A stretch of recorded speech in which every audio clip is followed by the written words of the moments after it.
and I took off running. There was nothing there, but I could feel this devil thing behind me.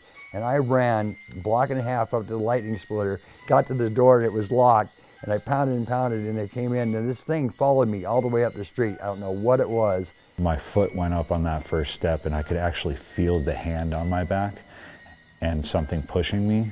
And there standing in the wings was Larry. He looked at me like this and he shook his hands and he smiled. No real way to prove it.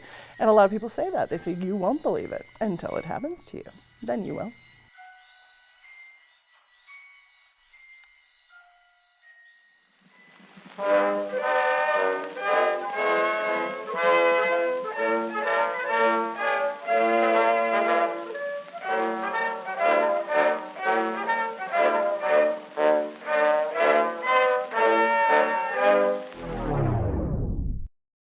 My name is Bill Koch, and I'm the owner and director of the Virginia City Opera House, the Virginia City Players, and this is going to be my 21st season here with the Players since 1985, off and on. The only thing I've ever had happen to me here in the Opera House is when my dear friend Larry Hove, who used to play the piano next door at the Bale, little old man got beat up one night outside the Bale. Some kids stole it, robbed him, and they took him to the hospital. And Larry used to always go, "Is everybody happy?" And we followed the ambulance down to Sheridan, and they were going to take him to Sheridan to Butte, and he had an aneurysm and he died. And so we buried him up in Boot Hill, up in the public cemetery. And about 2 weeks after he died, I came in here one day, lights were on, and I looked over stage right, and there standing in the wings was Larry. He looked at me like this and he shook his hands and he smiled and he disappeared. Other people have different stories. Bozeman Paranormal came down here and they were filming and asking questions, and they had little EVP things out here. There's a gentleman who has a hearing impairment, was standing out in the aisle over here, and all of a sudden he started making hand gestures. He said someone small was tugging on his coat out there from behind, and there was nobody else here but them and me.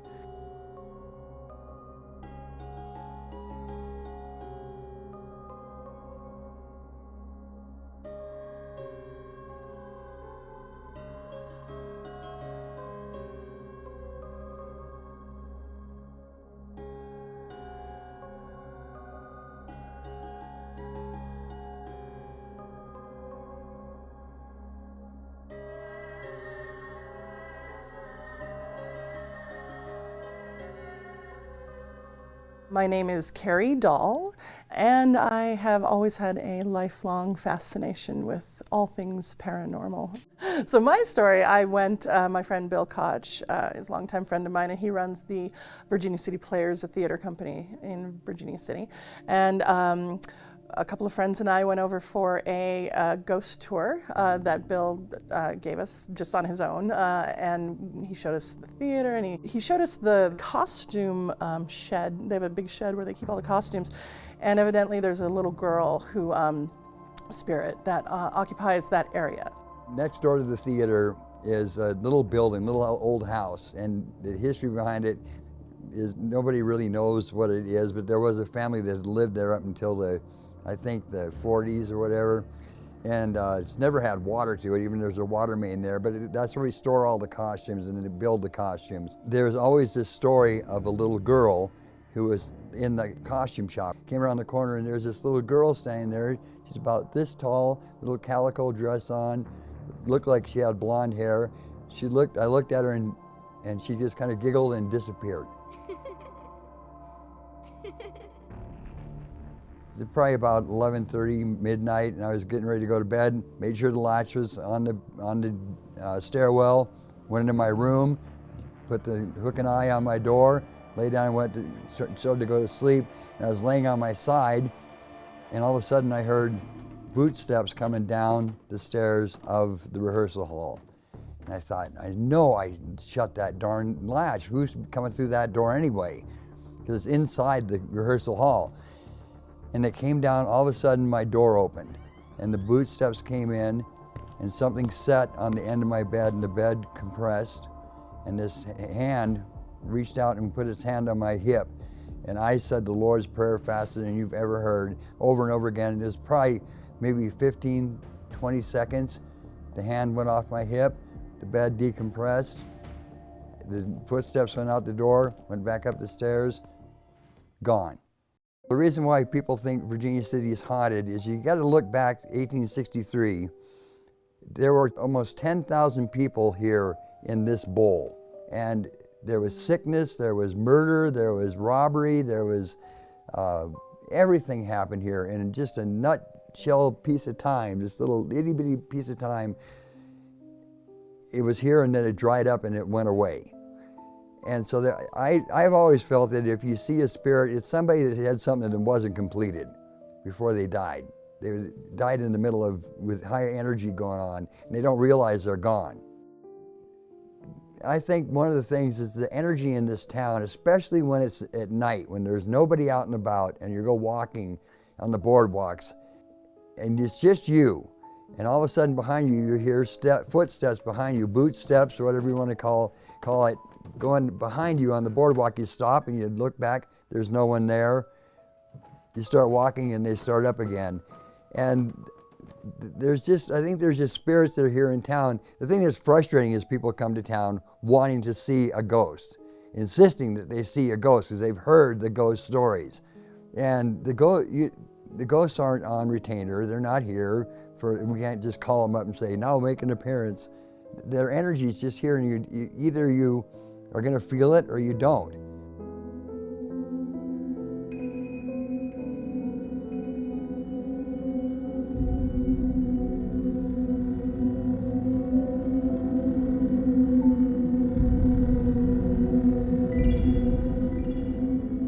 My name is Addison, and I am the business manager at the Old Montana Prison Museum. Well, you have to think that we have a 108-year history as a prison here. We are one of the few prisons in the country where you're going to find we had territorial, state, and federal inmates. We also had women that were mixed with men, not necessarily in the same buildings, but on the same grounds, and along with youths. Sometimes we had people as low as 11 years old in here. And for some of the worst crimes that you could possibly imagine adults doing, they were doing. So it was a rough time back when it was a territory, and I believe that along with that 108-year history, you have a lot of death, you have a lot of fights, you have a lot of drugs, very intense things that would happen in here. There were, there were hangings there. In fact, the gallows is still there. And so I think a lot of the things that were there during the time of the violence are still there. And so you could have energy imprinting, there's something called the stone tape theory. I'm a big stone wall theorist, and if you don't know what that is, basically emotions and things like that will go into the rock or the concrete around you, and this place is built on nothing but. So I believe that a lot of that emotion was trapped here, and it's still here. The Death Tower is a very creepy place. It's where two convicts ended up murder-suicide when there was a riot. I think it was back in the 1940s or 50s. So that would be the 1959 riot. That was our longest. It lasted 36 hours. But not too many inmates were actually out. The majority of the population was locked up along with the 30 guard hostages that they had taken, and were treated almost as badly. So it wasn't the whole prison as a riot. That's why we call it Jerry's riot. There was a man by the name of Jerry Miles, and Jerry Miles came here actually hearing about us from Alcatraz. He was in Alcatraz. And he heard about our con boss system. And a con boss system is where you are a convict, but you are the boss of an industry over other convicts, so maybe the mechanic shop or the tag plant. And with that comes favors, comes out of your cell most of the day, things you just wouldn't get normally as a normal inmate around here. So with that power, he wanted that power. And so what he did is he went to Butte, Montana, and he robbed a hardware store, and he sat down on the curb and waited for the police just to come to Montana State Prison and be a con boss. Shortly after that, Warden Powell came in, along with Deputy Warden Ted Rothy, and they put an end to the con boss system, and that did not sit very well with Jerry and a few others, and they started this riot. Not only for that, there was a few other things, but the main reason was that con boss system. And it started out as an escape plan, but when they found out that the cell house goes about 4 feet underground with its foundation and the wall goes another 3.5, they found out pretty quick they weren't going to get out of here.